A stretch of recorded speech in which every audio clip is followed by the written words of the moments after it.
Título de la prédica de hoy es Hubo murmuración.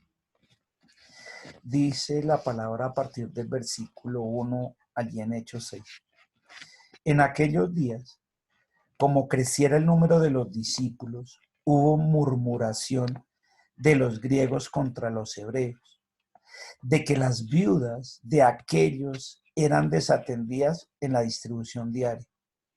Entonces los 12 convocaron a la multitud de los discípulos y dijeron: no es justo que nosotros dejemos la palabra de Dios para servir a las mesas. Buscad pues, hermanos, de entre vosotros a 7 varones de buen testimonio, llenos del Espíritu Santo y de sabiduría, a quienes encarguemos de este trabajo. Y nosotros persistiremos en la oración y en el ministerio de la palabra. Agradó la propuesta a toda la multitud y eligieron a Esteban, varón lleno de fe y del Espíritu Santo, a Felipe, a Prócoro, a Nicanor, a Timón, a Parmenas y a Nicolás, prosélito de Antioquía, a los cuales presentaron ante los apóstoles, quienes orando les impusieron las manos. Y crecía la palabra del Señor, y el número de los discípulos se multiplicaba grandemente en Jerusalén.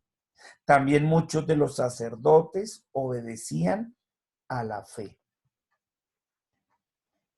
Bueno, mis hermanos, vamos a explicar primero esta parte izquierda y después continuaremos con la derecha. ¿Y qué era lo que sucedía? Lo que estaba pasando es que la iglesia de Cristo, esta iglesia naciente, crecía muchísimo. Ahí dice, crecía mucho en número y en qué más, y en palabra. Allá al puro final decía, crecía la palabra del Señor y el número de los discípulos. Crecía mucho.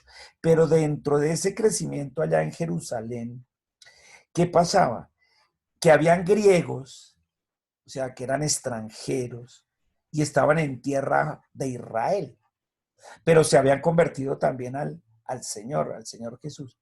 Pero resulta que por las costumbres judías y eso, estas personas no tenían derechos civiles, es decir, así legales ante la ley judía.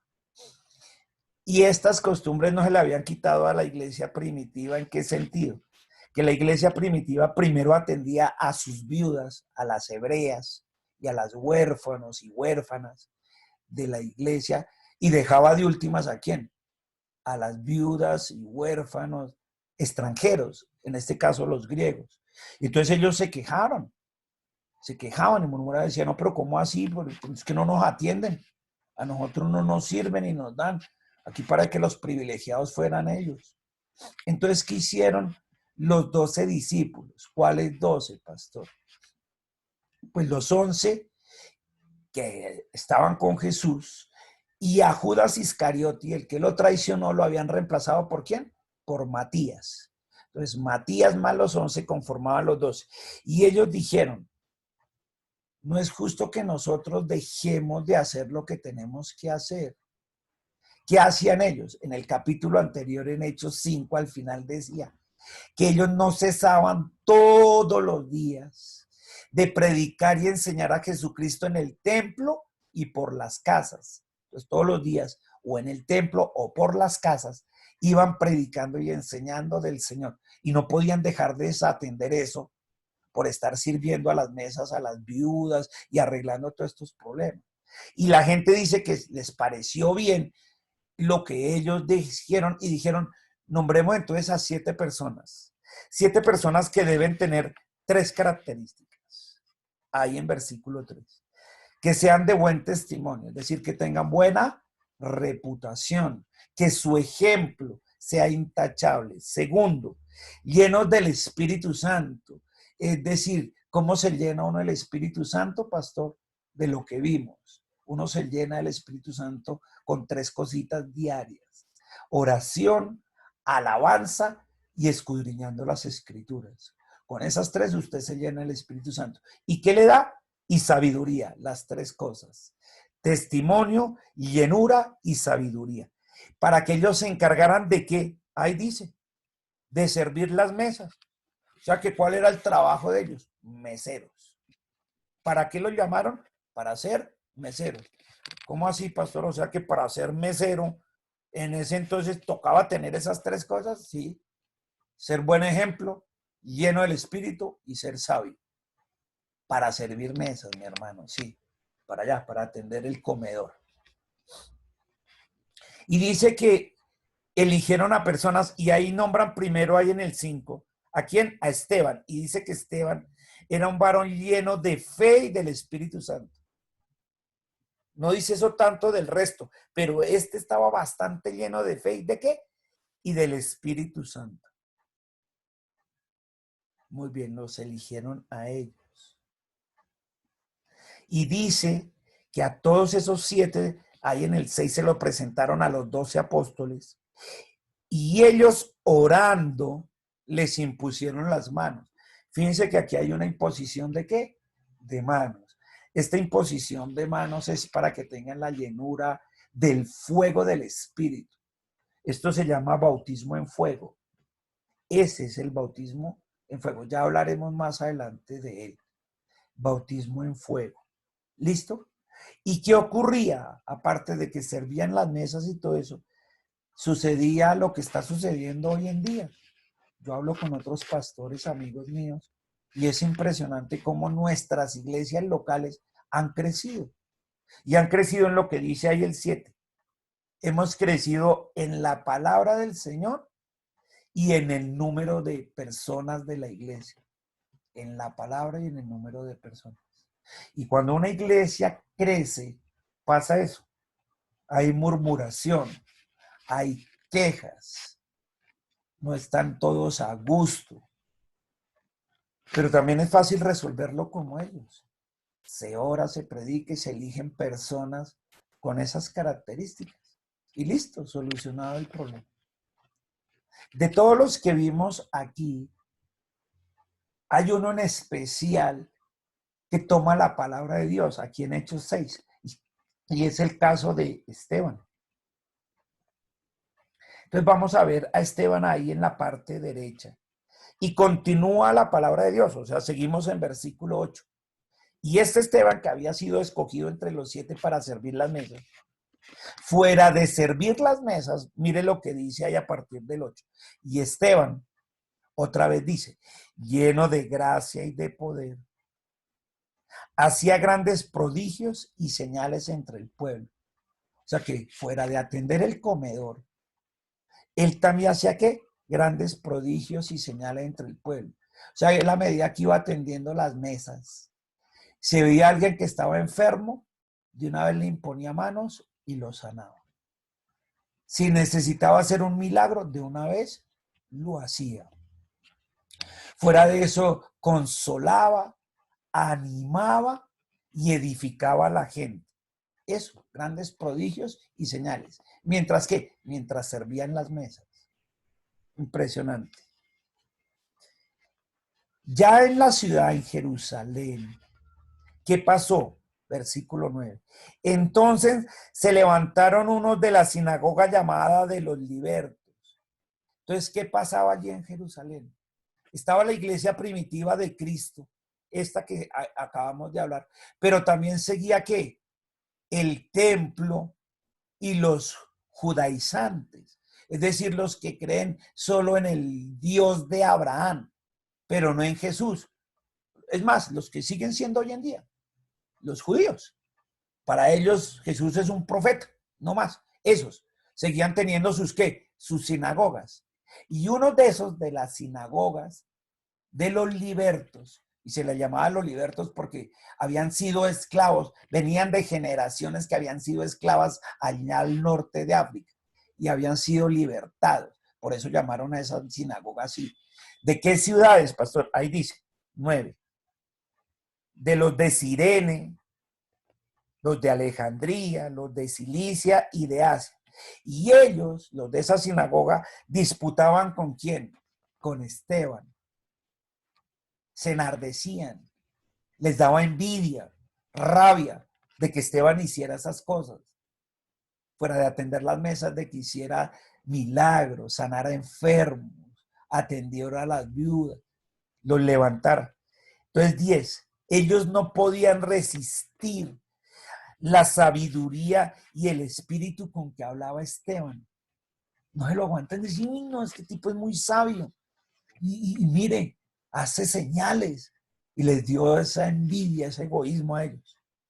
Entonces, estas personas, los de esa sinagoga, sobornaron a unos para que dijesen que le habían oído hablar a Esteban palabras blasfemas contra Moisés y contra Dios. 12.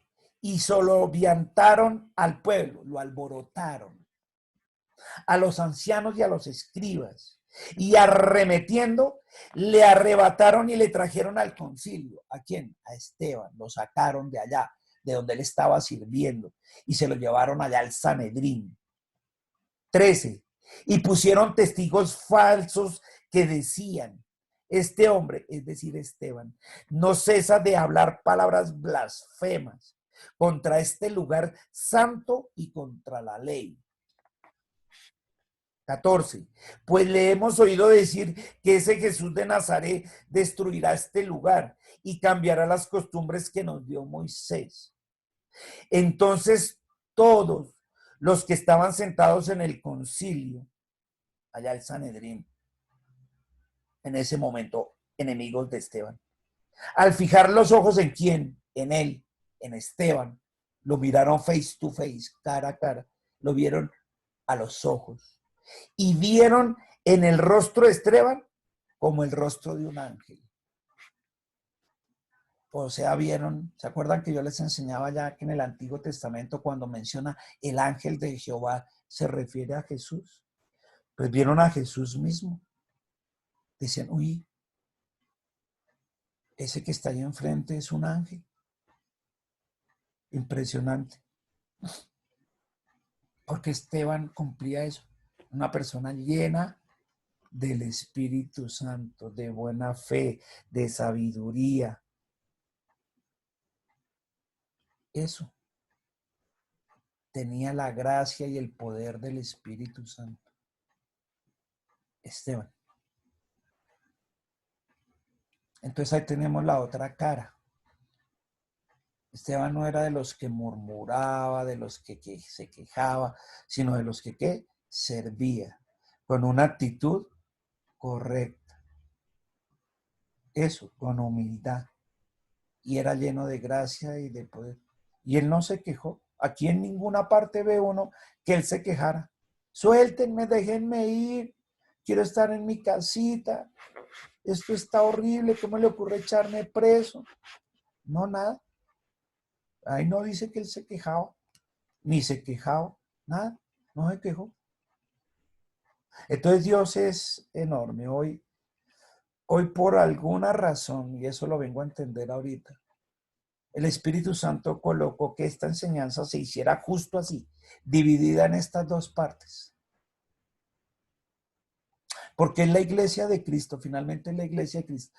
Esteban representa la iglesia de Cristo triunfante, aquella que no es quejambrosa, aquella que no se siente derrotada, aquella que no vive luchando, no, la triunfante. Entonces Dios nos pone hoy a nosotros, a usted, mi hermano, mi hermana que está allá al frente, al otro lado de estos medios tecnológicos. Y nos hace la pregunta desafiante, por eso es una prédica. ¿Quién eres tú? ¿Eres los del lado izquierdo?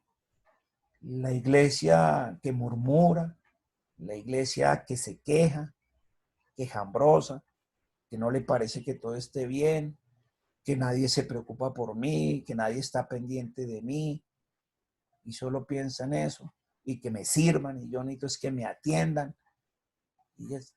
O la del lado derecho, la de como Esteban, que no se queja, no pide nada para sí mismo, al revés, dice que estaba lleno de gracia y de poder y que lo seguían y hacía señales y prodigios, se la pasaba de mesero y fuera de eso de mesero sanando enfermos, consolando, animando, edificando a las personas. Y eso le daba sabiduría para darle consejos sabios a esas personas. y eso ocasionó envidia entre otros. Entonces Dios dice, ¿tú quién eres? ¿La del lado izquierdo, la que se queja? ¿O la de haber hecho como Esteban, lleno de la presencia de Dios? Y hoy nos desafía. Dios nos reta también, porque eso es una prédica. Eso es lo que lo hace distinto de una enseñanza. ¿Qué vamos a hacer con esto? ¿Qué vamos a hacer? Y tenemos que pedirte perdón, Dios. Pedirte perdón. Porque tendemos más hacia la izquierda, a quejarnos. Y fuera de eso, a quejarnos de las mismas personas que tenemos a nuestro alrededor. Hasta hablamos mal de ellas con algunos de nuestros parientes. Es que mi esposo, ahí usted lo viera allá echadote sin hacer nada, y no colabora. No. O de la suegra, o de los suegros, o de los hijos, o entre hermanos. Murmuramos y nos quejamos. Y Dios dice, mire, más bien no estamos así como están para servir, con alegría, lleno de gracia y de poder, con amor. El amor lo da todo y no espera nada, ni siquiera las gracias. Y gracias es lo que te damos, Señor, porque nos hablas. Qué rico empezar la semana de esta manera. Te bendecimos, precioso. Gracias por esta enseñanza. Tú eres grande, eterno, lo más maravilloso. Gracias, Espíritu Santo, por ministrarnos y por plantearnos este tipo de cosas, porque siguen vigentes como si fuera hoy. Te exaltamos, te bendecimos en estos tiempos, en el poderoso nombre de Jesús y con la llenura de tu Santo Espíritu. Y tu iglesia dice, amén